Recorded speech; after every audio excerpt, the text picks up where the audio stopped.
pembelajaran kita kali ini mungkin bisa dipimpin doa dulu ya. Silakan untuk KM-nya.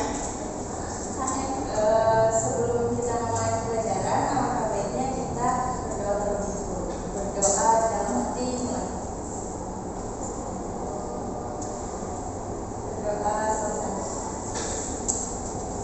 Oke, sebelumnya kita absen dulu ya.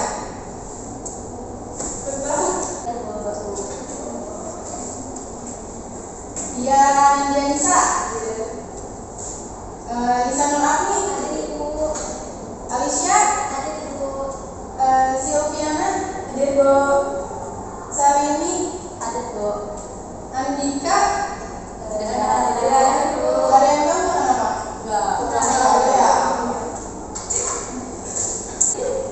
Baik, untuk pertemuan kita kali ini kita akan membahas tentang pidato persuasif. Sebelumnya di sini ada yang tahu nggak pidato persuasif itu apa? Ya, silakan. Pidato yang berisikan ajakan. Ya, betul. Jadi pidato persuasif itu pidato persuasif adalah pidato yang berisikan ajakan kepada masyarakat untuk melakukan sesuatu. Pidato persuasif berisikan pesan yang disampaikan kepada audiens oleh seorang pembicara untuk mempengaruhi atau mengajak masyarakat. Dalam pidato dapat disampaikan gagasan, isu, konsep, atau produk agar audiens terbujuk. Jadi di dalam pidato persuasif ini tuh pembicara berpidato untuk mempengaruhi audiens kayak gitu. Lalu di sini juga ada ciri-ciri teks pidato persuasif. Untuk ciri-cirinya itu di dalam pidato persuasif mengandung kalimat ajakan atau perintah atau rekomendasi. Lalu ciri-ciri yang keduanya itu memiliki kalimat yang bersifat mendorong atau mengajak seseorang melakukan sesuatu. Lalu ada kalimat yang digunakan bersifat membangun. Kalimat yang mengajak atau mendorong seseorang melakukan sesuatu harus menyertai ajakan dengan masalah yang dibahas. Lalu yang terakhir itu ciri-cirinya perlu membangun emosi pendengar agar mereka menyetujui dan mendengarkan apa yang disampaikan. Jadi untuk ciri-ciri teks pidato persuasif itu pasti di akhir kalimatnya itu ada kalimat ajakan. Ada di sini ada yang mau nyontohin kalimat ajakannya enggak? Saya Bu. Ya, silakan. Contoh kalimat ajakan itu seperti ayolah dan marilah. Oh, benar. Jadi misalnya kayak di akhir kalimat biasanya si pembicara itu pasti ada kalimat marilah kita jaga lingkungan, marilah kita menjaga kebersihan kayak gitu. Lalu di sini ada tujuan teks pidato persuasif. Untuk tujuannya itu pembentukan yang pertama ada pembentukan tanggapan. Untuk pembentukan tanggapan ini biasanya si audiens ini tujuannya untuk mempengaruhi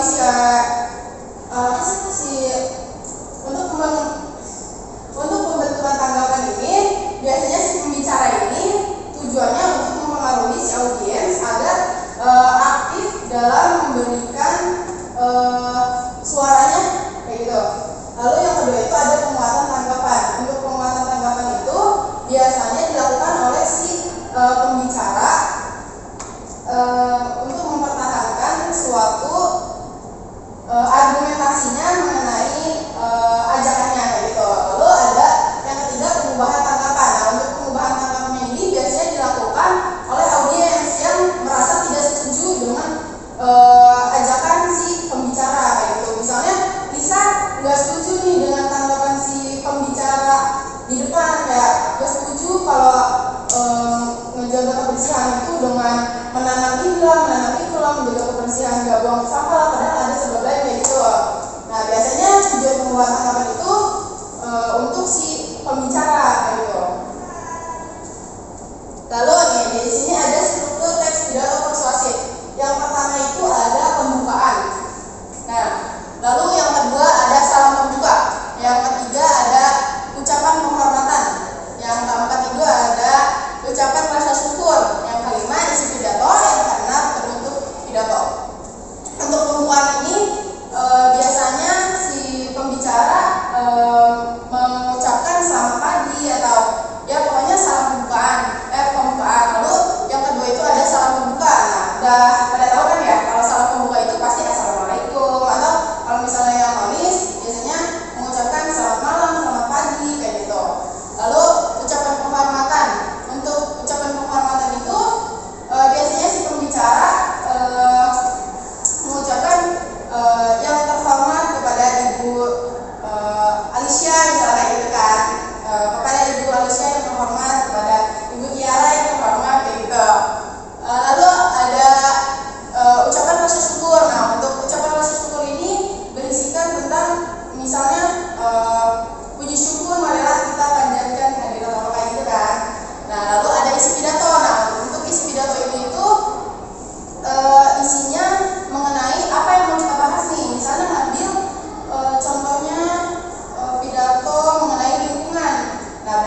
selesai. Ada yang mau ditanya nggak? Ibu. Ya, silakan. Ibu saya mau nanya, kalau misalnya kalimat ajakan itu harus di akhir kalimat atau gimana, Bu? Ya, oke. Jadi untuk pidato persuasif ini kan suatu ajakan ya. Biasanya untuk pembicara itu memberikan ajakannya di akhir paragraf kayak gitu. Udah hampir-hampir mau penutup. Nah, biasanya kayak maka dari itu marilah kita jaga lingkungan untuk melestarikan kayak gitu. Nah, jadi untuk kalimat ajakannya itu di akhir paragraf. Gitu. Ada lagi yang mau ditanya ini? Gak ada ya? Oke, bisa ibu simpulkan berarti kalian udah ngerti semua ya, dari struktur, daerah paragraf, tujuannya. Oke, mungkin ibu mau menugasin kalian buat pidato persuasif. Yang belum ngerti, ibu mau kasih contoh dulu kali ya, boleh?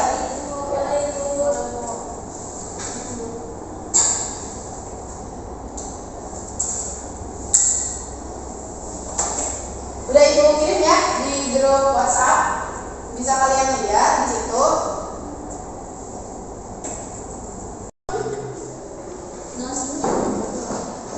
Udah.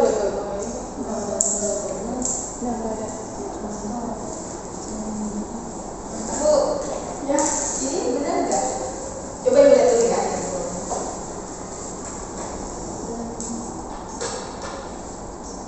Udah kok, ini baru nyampe pembuka kan udah benar.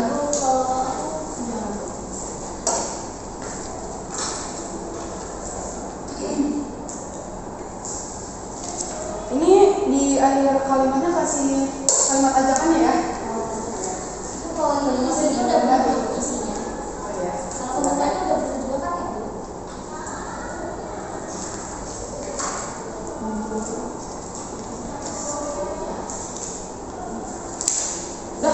Udah benar kok. Tapi untuk urutan penghormatannya itu dari orang tertinggi dulu ya. Misalnya kayak ada ibu desa, ada Pak Lurah, berarti kan harus Pak Lurah dulu ya, baru ibu desa kayak gitu. Ibu mau juga bisa.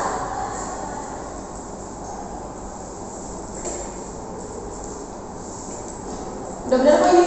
Iya. Ibu aku nih. Ya.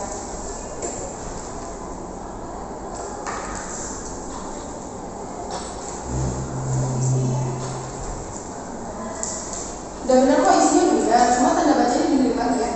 Gitu. Ini untuk kalimat awalnya dengan itu kan kata sambung ya, berarti nggak boleh ada di depan tanda titik. Gimana anak-anak, udah selesai?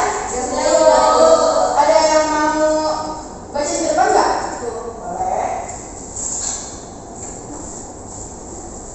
Perkenalkan, saya Tiara Hanadianisa. Saya akan membacakan hasil teks pidato persuasif yang saya buat. Assalamualaikum warahmatullahi wabarakatuh. Kepada yang terhormat Ibu Siti Zulkhairiyah serta teman-teman sekalian yang saya banggakan.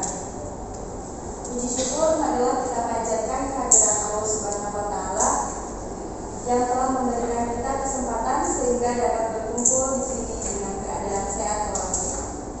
Pada kesempatan ini, izinkan saya untuk memaparkan pidato mengenai lingkungan.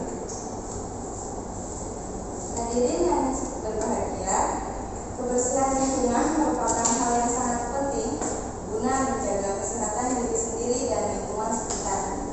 Lingkungan yang sehat akan meminimalisir penyebaran penyakit dan akan memberikan kenyamanan saat berada di lingkungan tersebut.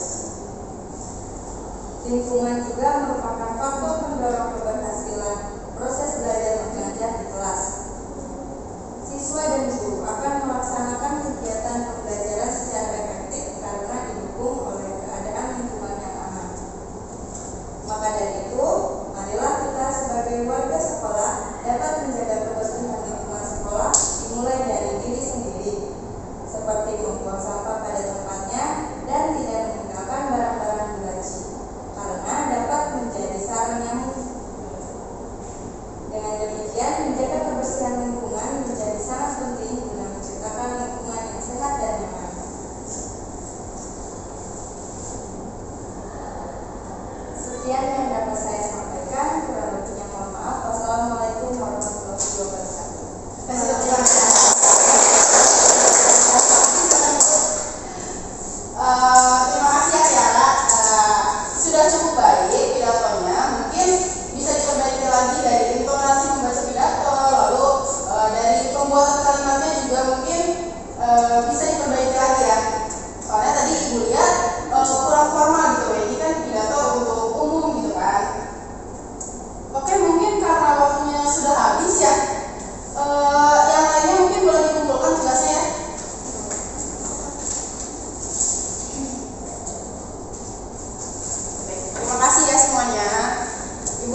Mungkin untuk penutup pembelajaran, untuk KM boleh ditutup dulu.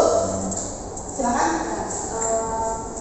Sebelum kita pulang sekolah, setelah mengakhiri pembelajaran, sebaiknya kita berdoa terlebih dahulu. Berdoa dalam hati mulai. Berdoa selesai. Alhamdulillah, terima kasih ya semuanya. Ibu izin untuk pulang duluan. Terima kasih.